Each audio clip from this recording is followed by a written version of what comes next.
Any rate. There you go.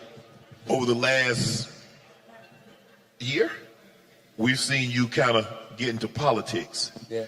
We see you at 2%, 2.5%, 3%. People are talking about Stephen A. Smith. He's resonating.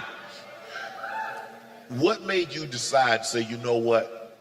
I want to branch out into politics. I want to talk politics. I've been this way all my life. I was neutralized to some degree. I'm sorry, I'm not trying to cut him off, but golly, you gotta admire. Nice suit. Ooh, herringbone. By my employers. First the Philadelphia Inquirer, then CNN, then Fox Sports, then ESPN. They wanted us, you know, the industry itself, and I've talked to you about this personally, Shannon. I told you the beauty of athletes, the greatness of this brother, the greatness of all three of y'all. The thing that you know, but you can't fully appreciate because you've never been constricted to that level, is that y'all have a level of freedom and independence that less talented individuals like myself that had to go through the maze of corporate America has to experience. And so it comes with restrictions. You're an employee, not an independent contractor. There's a health care plan that comes with it. That's the benefit. The hazard is that it has restrictions everywhere. You can't do this, you can't do that. You represent the brand, not just yourself. We want you pigeonholed here, we want you marginalized here, et cetera, et cetera. That's absolutely a real thing. People 100% are not allowed to speak their mind out of it's not even sometimes even just fear. Some people literally can't like speak out about how they really feel as a in representation of another brand. But when you look at like Deion Sanders, when you look at Ocho's Ocho, when you look at really Shannon Sharp, whose platform it is, all these people, they're entertainers. Even Cam Newton. I disagree with a lot of things that Cam Newton says, but even when you look at them, they are allowed a certain freedom that somebody like in Stephen A's position. Now Stephen A has his own platform, but what he's saying is it's not something new. He didn't just have some magical revelation about politics. What it is he just wasn't in the position where he could speak his mind freely. And by speak his mind freely, that is him basically calling out and criticizing the Democrats as of late and how his disappointment and how he regrets voting for Kamala Harris and such, But what they didn't know about me is that all my life, I mean, as much as I love sports, watching presidential debates was like a Super Bowl to me. Watching a gubernatorial debate was like a Super Bowl to me. I love the volleying back and forth. I love having at least a speck of knowledge about the issues that affect us. To me, I don't even consider it politics. I consider it social commentary. It ain't politics when I'm talking about the economy, healthcare, immigration, education, crime in the streets, etc. That's real life issues that I deal with. I'm from Hollywood. That's what I 100% agree with that. I dabble in politics, but my main thing is social issues and social commentary, and that's why it overlaps. It tends to overlap. That's why social commentary is kind of a good. It's a free niche. It's not really. But whether it's the most monetarily beneficial, that's up for debate. Dallas, Queens, New York City. I'm from the streets of New York. That's real life issues to me. And so when I see a bunch of people who don't look like me, who don't share my cultural identity, who don't have my experience, who don't walk the streets and haven't walked the streets the way that I have, my attitude is you might know the issues, but you don't know the true impact that it has on everyday people. And I'm one of those people. I don't give a damn what kind of success I have. I still roll back to Hollis. Right. I still pull up at a White Castles. I still go in the park in New York City. I am who I am.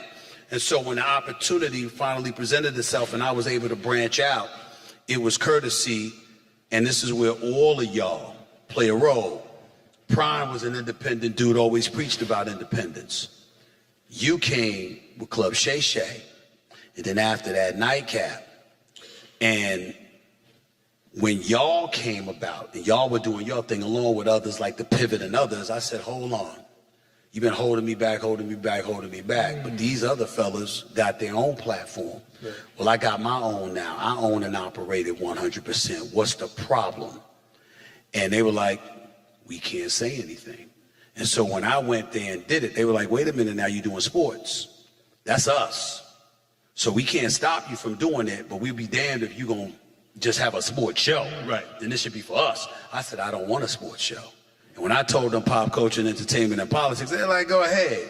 Because nobody thought that I would resonate because they didn't know. And so finally they said, oh, damn, he at the Situation Room. He on Hannity, he on MSNBC with Rachel Maddow or somebody else. He's on Politico, he's on News Nation. What the hell is going on?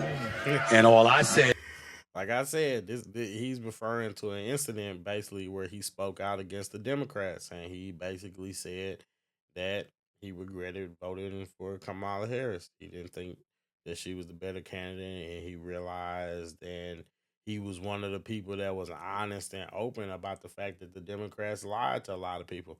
They lied to a lot of people, and like people, it's some of us that we have been saying that from the beginning. But I mean, I'm not gonna be mad at somebody who comes to the realization. That's the truth. That's the truth. He came to the realization, so I can't be mad at that. I just, better late than never. But I definitely get what he's saying. And a lot of people, they're angry because guess what? When you say things like bad Democrats, Kamala Harris wasn't qualified, it wasn't right what they did to Joe Biden. You say all those things like that. Oh, it's just Democrats are just as they don't have any plans. They lying to you. All that stuff.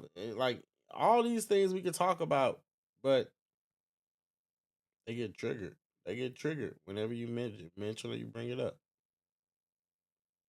They said Hunter Biden was a lie. They said that was a conspiracy theory. Oh, now Joe Biden's in office and now the truth comes out. You know what I mean? Everything. They lie about so much. in response was, here I come. Right. I told you I was coming. And the goal is to resonate and to make a difference and affect our community and all communities in as much of a positive way as possible. And that's what I'm doing right now. So they saw it. They put me on Bill Maher on HBO, Real Time with Bill Maher. They put me on The View, and they said, oh shit, this brother is real. It's something special going on here. And then everybody started calling, and I'm like, this ain't new. This has always been me. If you think about the conversations we've had off the air, think about the things we talk about. Think about the things I've shared with all three of y'all at one point in time or another. And all of y'all have espoused words of wisdom on me, and I'm always appreciative of that. But I'm an independent thinker, and I got my own mind, and I use other people to edify me, to educate me. But when I know the issues, I ain't scared of a damn thing. If I know my facts, I'm going to roar. And that's what I'm doing. Amen. I respect that. You know what I mean? Like, what can you say to that? I mean, I definitely respect it. I feel like when you have a lot of people, they support and agree with a lot of these different policies. They support and agree with a lot of the things that Trump is doing. They just don't like that Trump is the one doing it, or they're just afraid to let other people know how they really feel. And that's the truth. When you strip away the person, you strip away who the party that's actually enacting it, you wouldn't complain about a lot of things that the conservatives and the Republicans are doing, because guess what? It happens to align with a lot of things that people like, i.e., the black church. It aligns with things that you would think that you would be supportive of. It aligns with things that a lot of traditional people would align with. You know what I mean?